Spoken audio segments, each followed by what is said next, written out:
Les grandes multipares ont d'abord, le premier risque c'est quoi? Vous avez eu les endomètres qui ont été sollicités plusieurs fois, donc souvent le placenta ne se met pas au bon niveau. Le placenta, de façon naturelle, cherche l'endroit où il y a la plus grande circulation sanguine. Ça se trouve où? Au fond utérin. Si ce n'est pas au fond utérin, ici où la masse est importante, ça va être plus bas.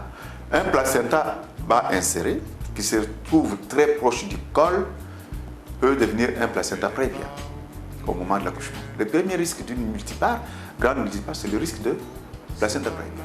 Le deuxième, c'est le risque de malposition. Ce gros utérus qui n'est pas moulé sur le fœtus peut faire qu'il se place dans n'importe quelle position. Malposition, risque.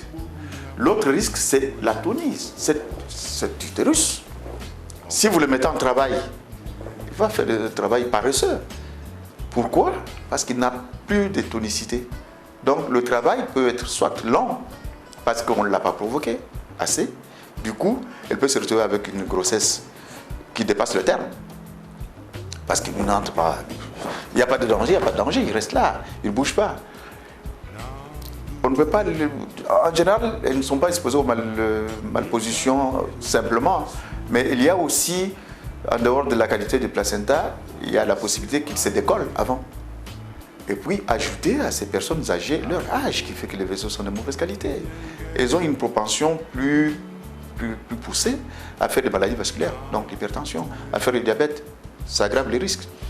Il y a en fait, ici, les ovocytes qui naissent ici, sont pondus là, ne sont pas parmi les plus frais qui existaient.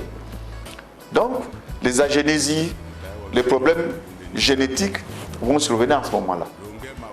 Ces femmes-là sont beaucoup plus exposées aux malformations fœtales que les jeunes, parce que les ovaires sont fatigués.